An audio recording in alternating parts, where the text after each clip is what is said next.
Folks, it's John Bartlett back again with your primary 2020 vote by mail how-to video explainer.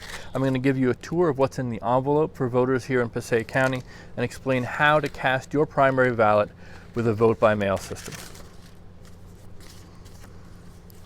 Under a cover letter from our county clerk, Danielle Ireland Imhoff, there's a very helpful brochure. This is literally a step-by-step explanation of how to vote and send in your ballot. Very, very helpful, and I thank Danielle for creating that. The rest of what's in the envelope is the ballot itself, the envelope that you'll seal it into, which is I'm going to call the internal envelope, and the external envelope, which you'll actually use to mail it back to the Board of Elections. And it is postage paid, so you don't need a stamp. I'm going to vote by ballot, and then I'm going to come back and show you how to send it in and what to be aware of to make sure your vote gets counted. Okay, so I've voted my ballot, filling in the bubbles next to the candidates I support fully, using a blue or black pen, and now I'm ready to seal it into the internal envelope.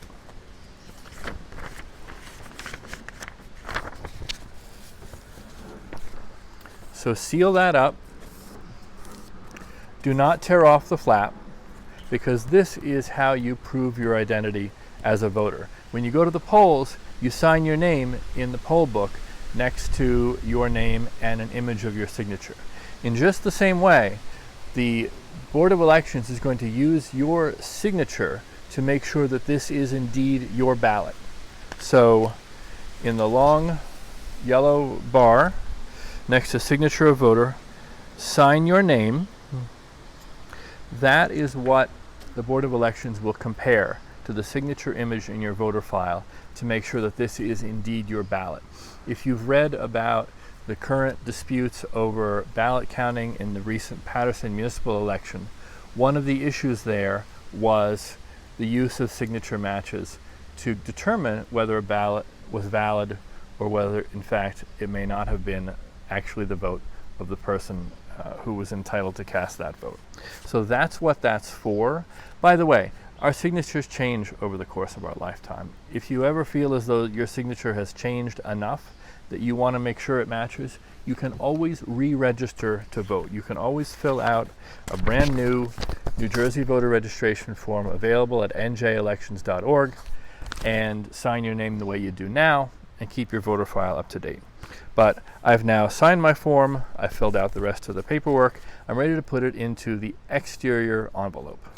It's postage paid, so all I'll have to do is stick it in the mailbox. Now I want to give you a quick tour of this envelope as well. First of all, on the back, it does have all your voter information, your name, your address, where you're from. That's part of how they will determine whether you've returned your ballot and keep account of who has and who hasn't returned their ballots in the weeks leading up to Election Day. On the front, over here on the left side, is a form to use if you are sending your ballot in using a bearer. You know those TV police shows like Law and Order and CSI where they use the phrase chain of custody to know whether a piece of evidence has gone from the hands of one police officer to another, and so forth? In kind of the same way, the bearer certificate is a way of making sure your vote is yours and your vote hasn't been touched by somebody who shouldn't be touching it between your hands and the ballot box. So I'm going to walk this down to my own mailbox. I don't need to fill out the bearer section. I might walk my wife down to the mailbox as well. She probably should fill out the bearer section for me, but that's not what this is really about. If you're handing your ballot to somebody else in your building, to a friend, to someone who you know is going to take it down to the county building and drop it off for you, that person is your bearer. And you and that person need to together fill out this section as part of that chain of custody process for a vote by mail ballot. This is another issue that you may have read about in the context of the Patterson municipal elections, whether or not the bearer information was properly filled out.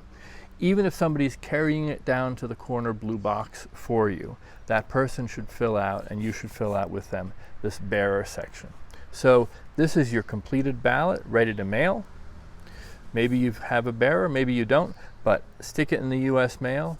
It will be delivered to the Board of Elections, and you'll have your vote counted on July 7th. You are entitled to request a vote by mail ballot up until June 30th. The way to do that for unaffiliated voters is something I'm covering in another video today. If you have any questions, visit my website or message me here on Facebook, and make sure your voice is heard this election and every election. Thank you.